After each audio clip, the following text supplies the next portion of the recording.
Halo Sobat Indak, jumpa lagi di podcast Indago yang diselenggarakan oleh Balai Industri Kreatif Digital dan Kemasan Disperindak Provinsi Jawa Tengah. Gimana kabarnya Sobat Indak? Semoga selalu dalam keadaan sehat dan bahagia ya.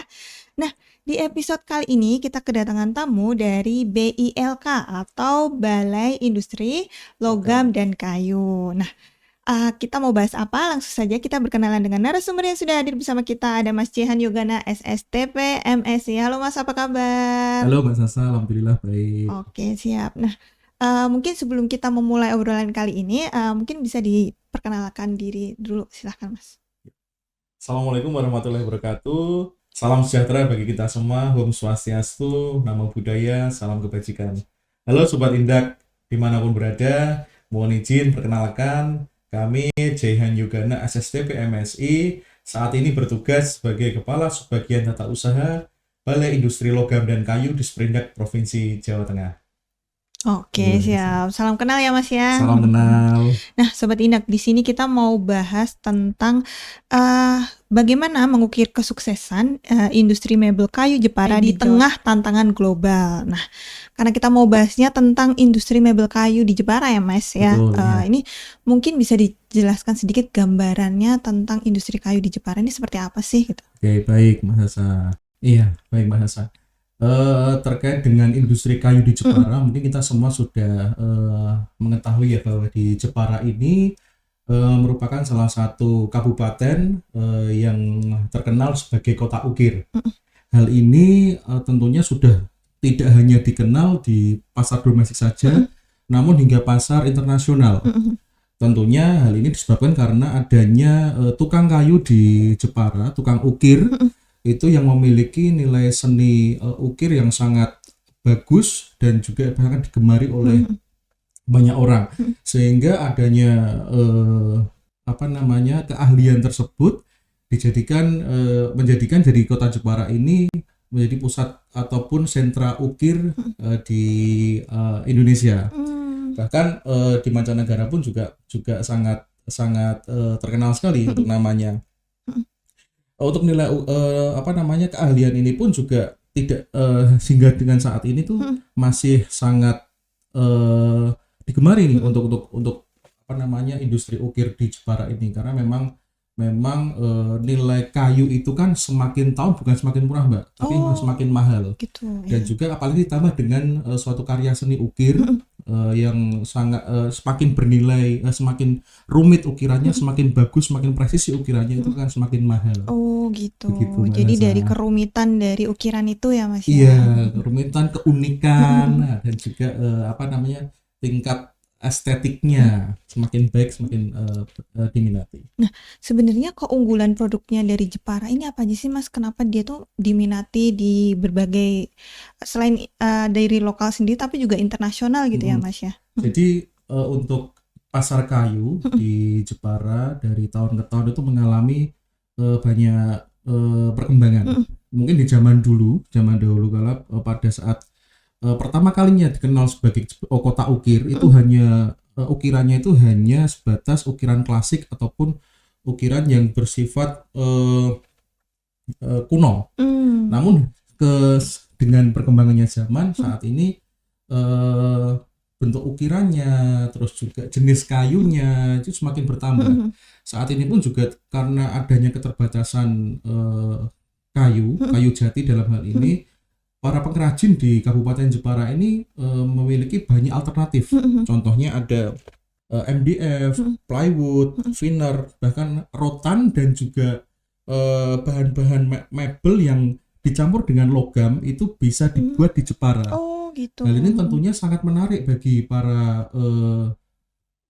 pecinta kayu ataupun pecinta karya seni di berbagai daerah untuk bisa memanfaatkan hasil karya seni itu dapat dipajang di rumah ataupun dapat juga digunakan sebagai supporting dalam bisnisnya para Hmm. industri tersebut, pada pelaku usaha tersebut. Jadi kita sangat Hmm. terbantu untuk itu. Jadi, ternyata tuh pengrajinnya tuh juga berinovasi gitu ya, Mas, ya, karena Iya, kelangkaan dari kayu itu ada plywood mhm, tadi ya, sekarang tuh plywood, kayaknya juga orang-orang banyak minatnya ke plywood ya, plywood, karena ringan kan? ringan buat bikin. Sekarang itu yang terbaru kan ada Mhm. bisa buat bikin kitchen Mhm set, mhm. bikin backdrop TV, Hmm. hal-hal seperti itu mungkin yang sekarang terus dikembangkan. Iya, benar benar. Ditambah juga kan sekarang dengan adanya teknologi kan itu semakin banyak referensi-referensi dari media Iya, sosial. benar Itu benar. juga menambah inovasi Iya dari iya. teman-teman di pengrajin kayu di Jepara. Nah ini, karena ada inovasi gitu ya. Mhm. Nih saya mau tanya nih, nah kan ini BILK ini juga punya instalasi di Jepara kan ya, Mas, ya? Betul, Nah, betul, betul.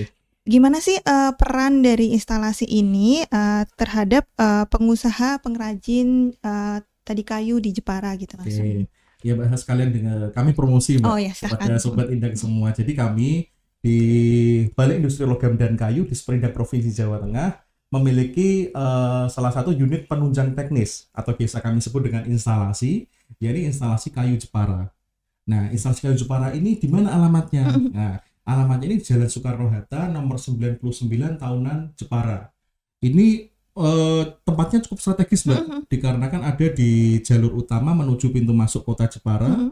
di mana di sepanjang jalan tersebut banyak terdapat showroom ataupun eh, para pengrajin kayu. Jadi showroom Oh. tersebut juga digunakan bagi para investor ataupun para pelaku unit usaha kayu untuk bisa memamerkan produknya. Oh gitu. Nah, dan di sini kita hadir sebagai supporting ataupun kita sebagai untuk mendukung para industri kecil menengah Mhm yang dimana posisinya sebagai apa namanya pendukung mhm dari para pelaku usaha mhm. besar yang hingga skala ekspor. Ya. Itu kita hadir untuk bisa membantu dalam menghidupkan para pelaku industri Mhm mhm kecil. mhm. Nah, contoh-contoh jasa di layanan kami itu Iya. antara lain ada jasa Mhm ripsaw, jasa planner, jasa crosscut, jasa tenon mortis, mhm. spindle, dowel, boring, molding, finger joint, dan juga laminasi serta jasa sanding master.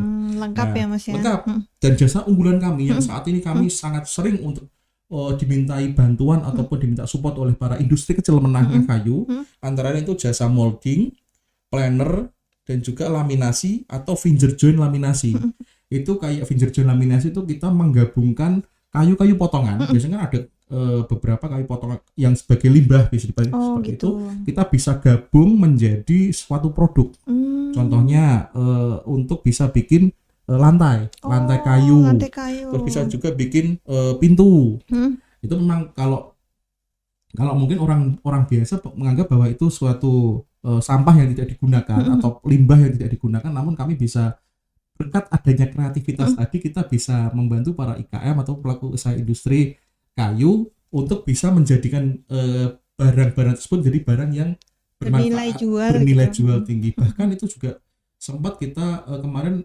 membantu salah satu IKM mhm.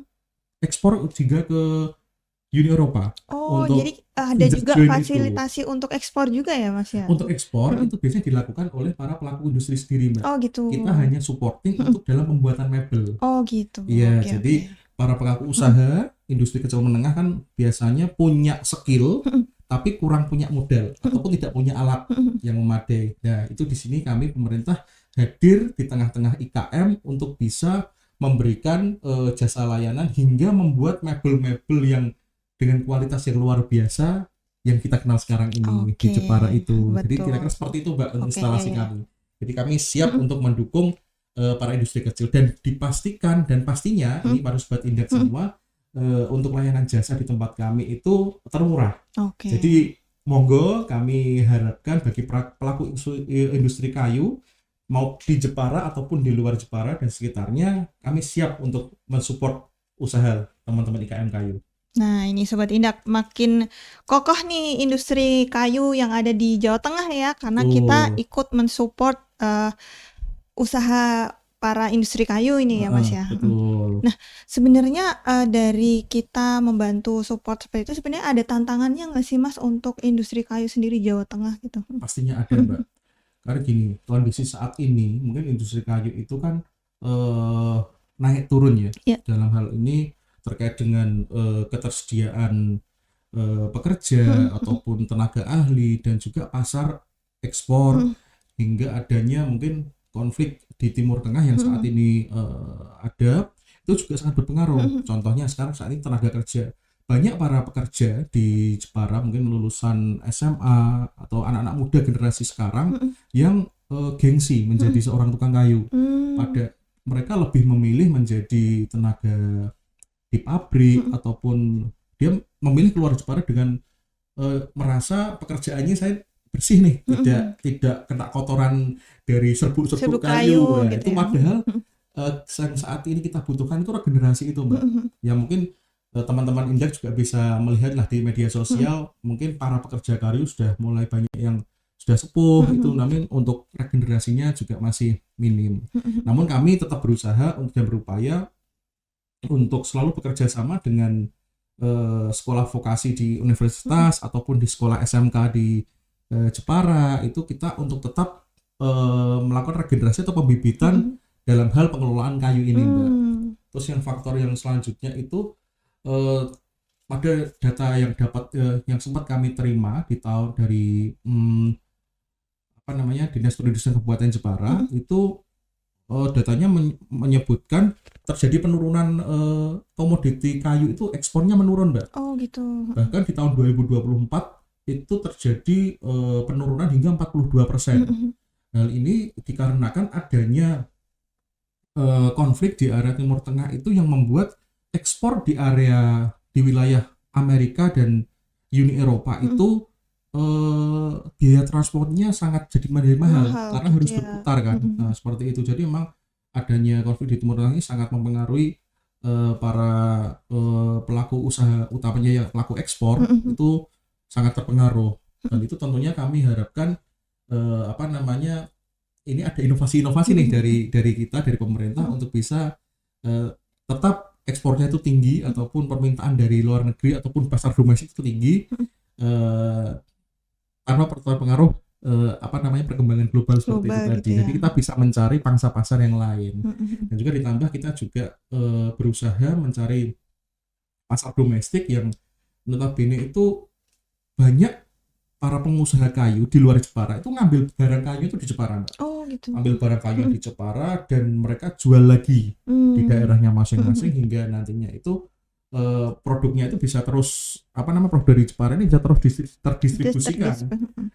Dan selain itu juga kami sangat menghimbau bagi para pelaku usaha juga untuk terus mengikuti perkembangan teknologi, Mbak. Selain itu adanya media sosial, terus mungkin di Shopee, Tokopedia, e-commerce lah, bahkan sekarang ada Instagram dan juga TikTok, itu jadi wadah ataupun tempat untuk teman-teman ini promosi.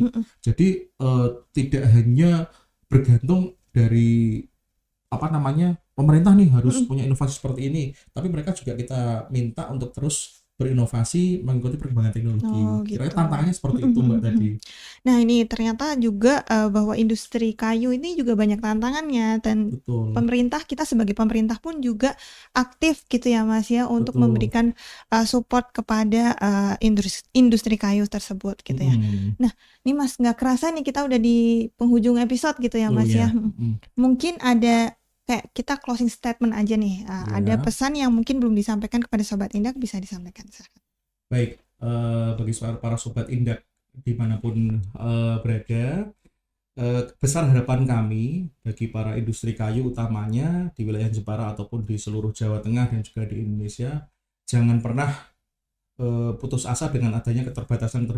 Kami pemerintah siap hadir untuk membantu mensupport para industri kecil dan menengah.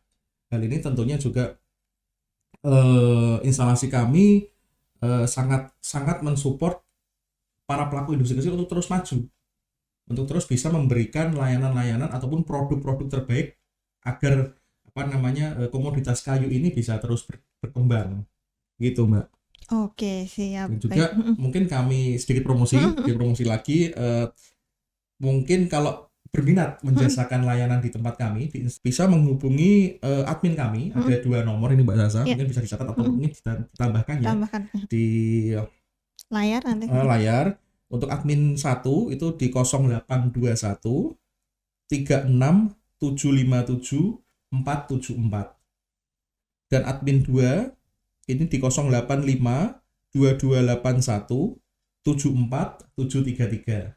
Nah, itu nanti bisa dihubungi. Mungkin teman-teman Sobat Indak para pelaku usaha bisa bertanya terlebih dahulu terkait layanan jasa ini bisa enggak, layanan ini bisa enggak, berapa harganya.